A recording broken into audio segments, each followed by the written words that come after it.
I went in and saved the results of the previous exercises, connectthedots.psd. Just in case, you might want to open up that file and take a look at it. We're moving right along, though, to giraffesonbed.psd. Remember this one? And in this exercise, I'm going to show you how to render out a stereoscopic 3D image.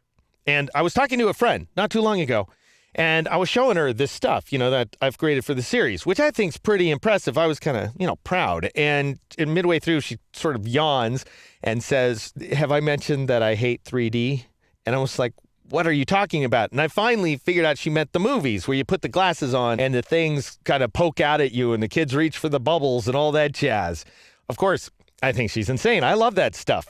And if you love it too, well, then you'll like this exercise, because this is when we actually render that out. This is when you need the glasses. So if you have a pair of those glasses with the red left lens and the blue right lens, go ahead and find them, because you're going to have an opportunity to take advantage of them in just a moment here. I'm going to go ahead and bring up my 3D panel, and with scene selected here at the top, I'll click on the edit button in order to bring up the 3D render settings dialog box, and I'm going to turn on this last checkbox. So you want to leave face dial turned on. That's very important.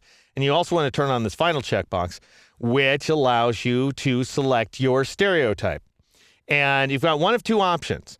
The second, which I'll discuss first, is vertical interlace, and that's going to create this series of vertical lines, which isn't going to look like anything.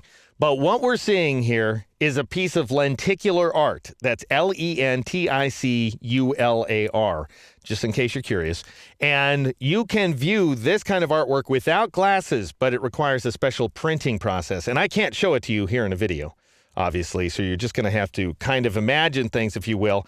Basically, the printer lays down a kind of substrate of plastic, and it's jagged, so your eyes focus differently on that graphic, and as a result, you get a kind of 3D rendering, and it depends on the angle at which you view the artwork. If you want to learn more about this stuff, you can check out Russell Brown's site. By the way, Russell Brown is the guy who basically brought Photoshop to Adobe in the first place, way back in the day. And you go to russellbrown.com/3d.html. And then if you're interested in finding information about lamination equipment and that kind of thing, then check out snappily.com. All right, so that's how that works. What I'm going to show you, though, is the red-blue, which, as I say, requires the glasses. And parallax is the distance between the cameras, essentially, or the distance between your eyes. So if you want the cameras really far apart, you can take this value all the way up to 100, and then you're going to have the most depth associated with your scene. The problem is a person trying to view your scene is going to have an awfully hard darn time trying to focus on it. So I don't recommend going that high. Someplace between 5 and 20 is probably a good idea. I'm going to take this to 10, which is the default setting. You also have this focal plane option here, and that determines the point at which the red and blue are going to converge with each other. And that's going to be midway into the image if you have the focal plane set to 0. If you want to move it forward or backward, then you can change this value all the way to positive or negative 100. I recommend, though, when in doubt, you just go ahead and leave that guy set to 0. Then I would click OK and render the scene. But I've gone ahead and rendered the scene already for you. So I'm going to cancel out, which causes Photoshop to abandon the render inside of this graphic. I'd have to make sure to revert it, of course. But I'm going to switch over to this one. Now, if you have 3D glasses, as I say, go ahead and grab them, put them on. And I'm going to go ahead and press the F key a couple of times in order to fill the screen with this image and zoom in. This image should work whether you're looking at it on your screen inside of Photoshop or whether you're just viewing the image in the video.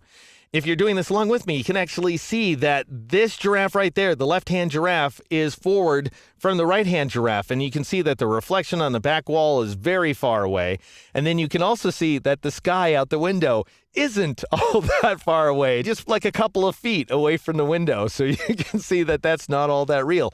But it really does give you this stereoscopic view into the image, which I find to be exceedingly thrilling. So if you, like my friend, were expecting this whole time during this course that we would see at some point in time stereoscopic images, well, you've finally seen them. And that's how you adjust your render settings here inside Photoshop CS5 Extended.